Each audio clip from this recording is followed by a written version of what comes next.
Lorsque tombe le soir et que la nuit est noire, lorsque la lune blanche s'arrondit dans le ciel, chacun d'entre nous sait que la meilleure place au coin du feu est celle des monstres et merveilles.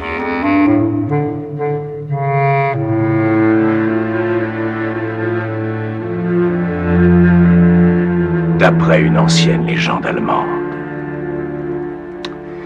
Après tout, il n'y a absolument aucune raison d'avoir peur des géants. Les géants sont gentils, tout à fait inoffensifs et extrêmement affectueux. À moins, bien sûr, que ce soit des géants qui n'aient pas de cœur dans la poitrine.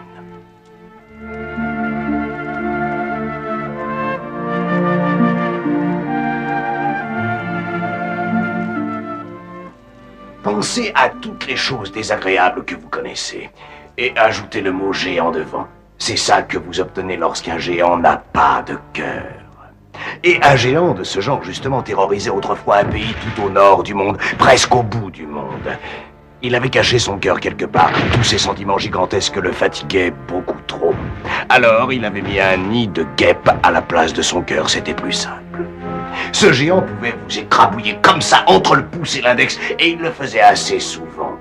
Jusqu'à ce que, finalement, le vieux roi de ce lointain pays, qui était aussi bon que le géant était mauvais, l'attrape dans un piège géant et l'enferme dans une cellule géante. Bien. Très bien, oui. Et le géant y demeura pendant nombre d'années, et tout se serait bien terminé si seulement il n'y avait pas eu un léger problème. Un léger problème du nom de Léo, le plus jeune des 3 fils du roi, et incontestablement le plus curieux.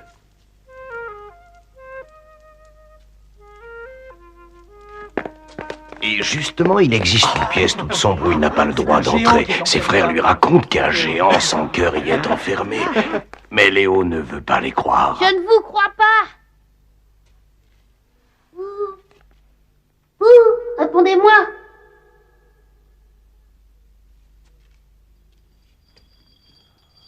Qui est là? Êtes-vous un géant?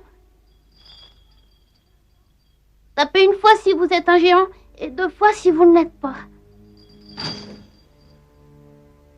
Avez-vous un cœur? 1 fois pour oui et 2 fois pour non. Un géant sans cœur dans la poitrine. Et le jeune prince se sauve, son imagination s'emballe. Il est si excité. Pensez donc qu'un géant sans cœur est enfermé dans le château. Le lendemain, il est debout à l'aube et il passe devant sa mère. Léo, où est-ce que tu cours? Nulle part.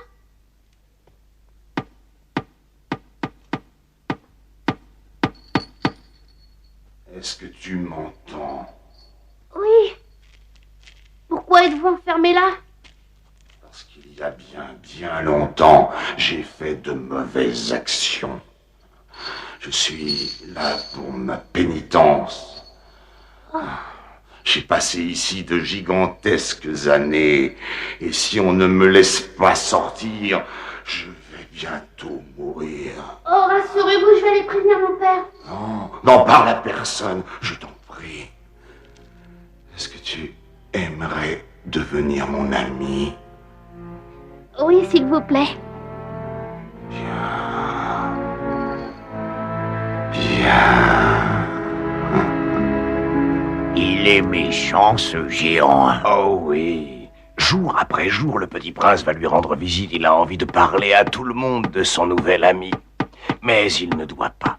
Il ne le faut pas. Alors il n'en fait rien. Et pendant ce temps, dans les obscures ténèbres du donjon, le géant sans cœur monte son plan.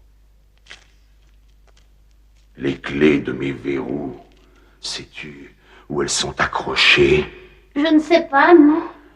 Il y a longtemps, un garde a dit que le roi conservait ces clés au chevet de son lit.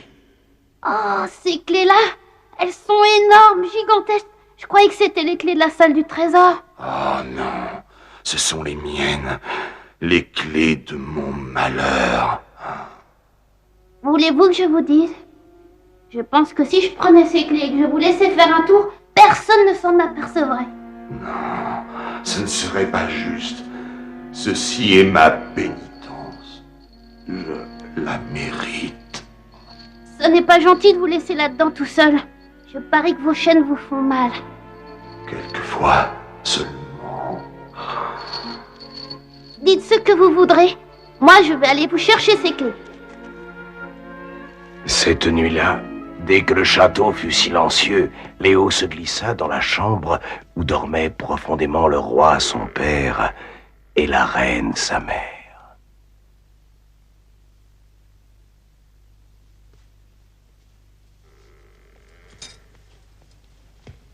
C'est moi, j'ai trouvé les clés. Qui va là? Dépêche-toi, fais vite. Elles sont trop grosses. C'est impossible. Pousse plus fort. Je n'y arrive pas.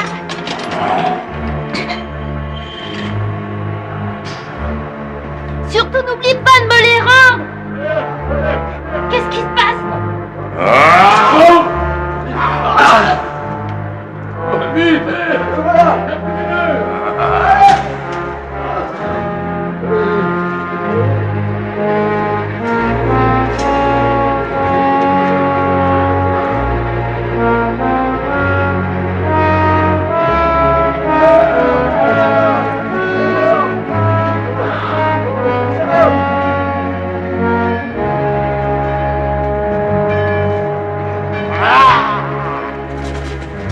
Que se passe-t-il? Nous sommes attaqués! C'est le géant, sire. Il s'est échappé. Mais qu'y a-t-il? Le géant s'est échappé. Léo, retourne dans ta chambre. Comment a-t-il pu s'enfuir après toutes ces années? Il avait les clés, monseigneur. Alors quelqu'un l'a aidé. Quelqu'un nous a trahis. Un pauvre fou. Seul un pauvre fou aiderait un géant sans cœur. Tout va recommencer.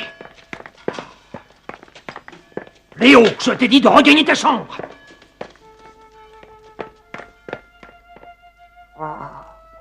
Pauvre garçon. C'est vrai.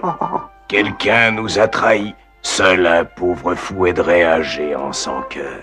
Le pauvre garçon pleurait toutes les larmes de son corps. Il se sentait abandonné, coupable et tellement stupide. Et à cet instant, tout ce qu'il avait en lui d'enfantin, d'insouciant, de joyeux et d'innocent le quitta à tout jamais, comme celui qui se disait son ami. Désormais, il serait un homme pour toujours. Mon frère! Où t'en vas-tu ainsi? Je vais capturer le géant. Souhaite-moi bonne chance et retourne te coucher. Bonne chance! Pardonne-moi.